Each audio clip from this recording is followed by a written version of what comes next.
Hi, Vasi here, Old World Handyman. Welcome back to my channel. In today's episode, I want to show you how I was cutting, deburring, cleaning the copper pipes for an optimal welding, and how I was using this welding blanket to protect my walls for not catching on fire, and what other tools I would like someday to have in my tool bag. I will also give you prices to see how much all these tools cost here in the US. Let's start working on cleaning some copper pipes.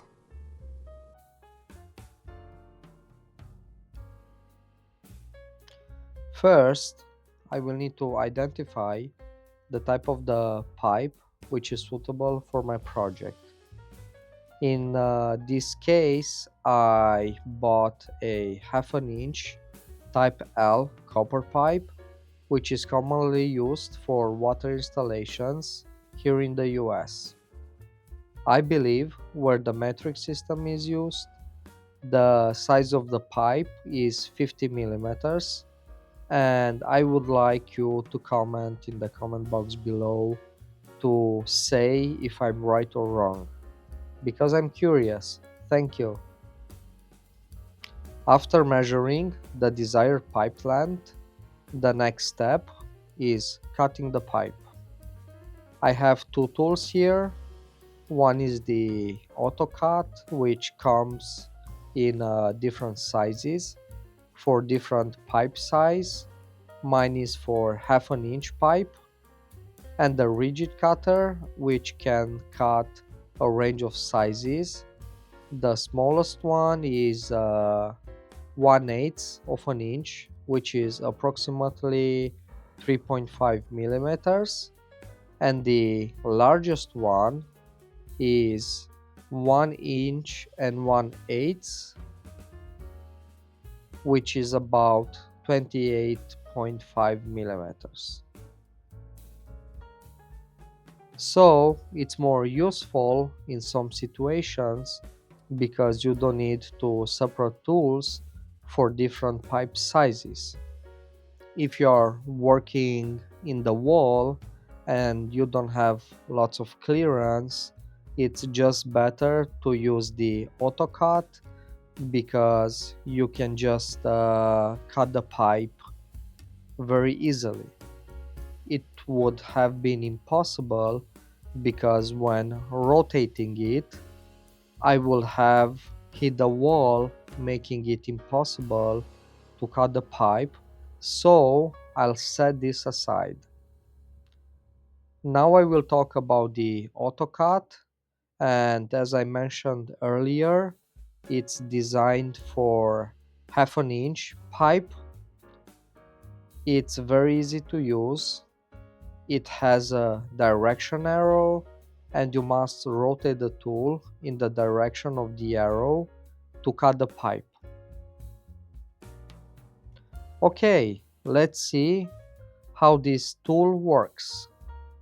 I will open the tool, I will insert the pipe, I will press it in place, I will rotate it, but it takes a little bit of force because I don't have lots of leverage on the copper pipe.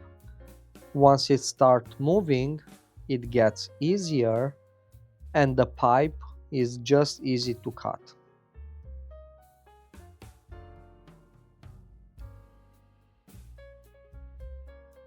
After cutting the pipe, the next step is deburring. This is done both inside of the pipe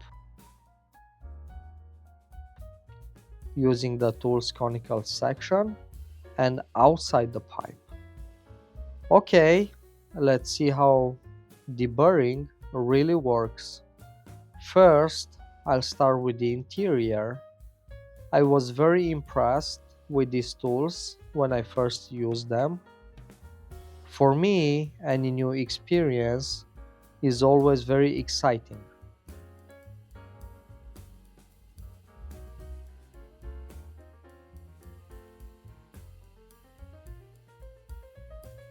After deburring the inside, you can see in the image that the inner edge is now conical, unlike the other end of the pipe, which has not been deburred. Now I'll use the exterior deburring tool. As you can see, the process is quick. Now you can clearly see both the inner and the outer edge are conical, compared to the straight edge on the unprocessed side.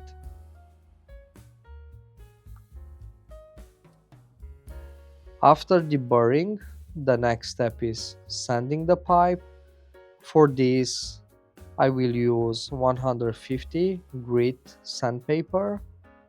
Let me show you how I do it. This method is a bit slow, but it works, and it takes a little bit longer, and I don't think the result is as good. As I mentioned in the previous episode, I'll show you a tool that makes this process much easier. Okay, now you can start to see how the copper pipe is getting cleaned.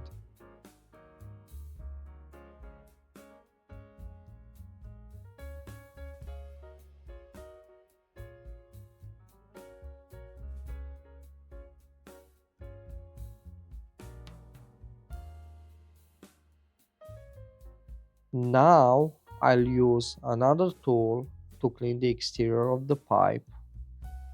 As you can see, it has small teeth inside.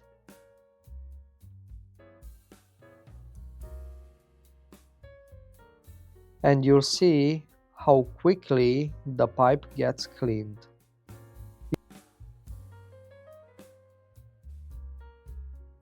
You can already notice the difference. After cutting and cleaning the exterior, the next step is to clean the inside of the fitting. For this, I will use an electric drill with a wire brush. It's a very fast method. It cleans the fitting inside quickly and easily.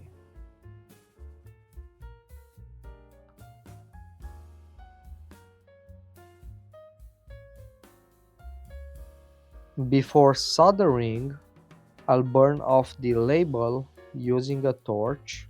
Then I will apply flux to the outside of the copper pipe, not too much, to avoid future corrosion on the inside.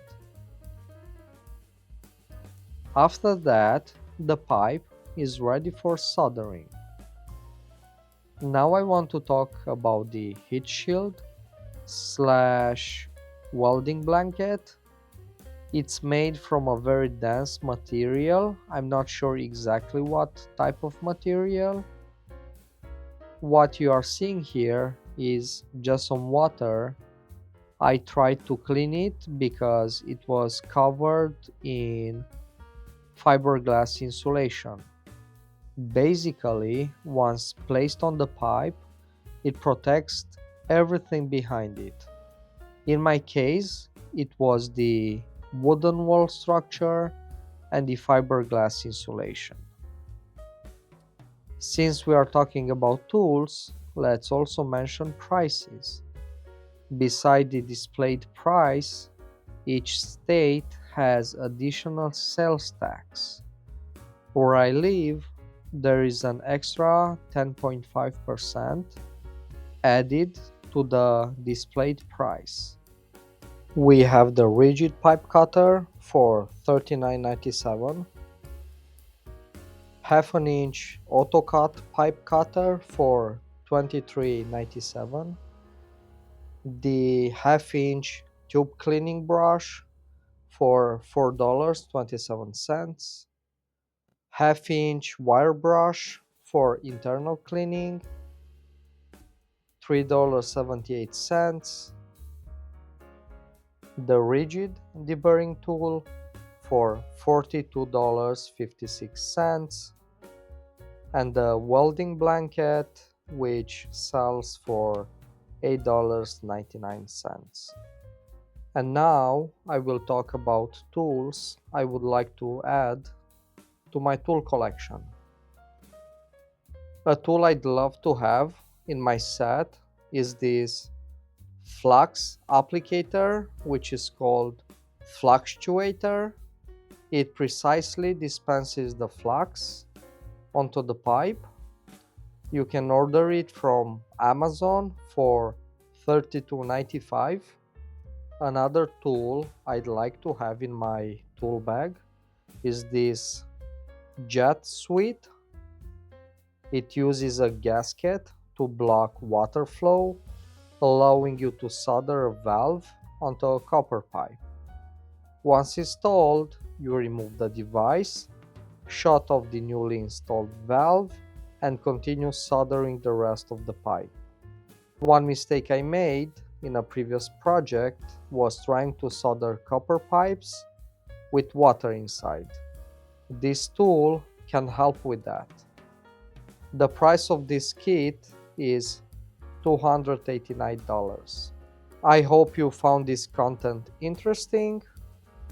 It would help me a lot if you subscribe to the channel, liked the video, and shared it with your friends. See you next time. Take care.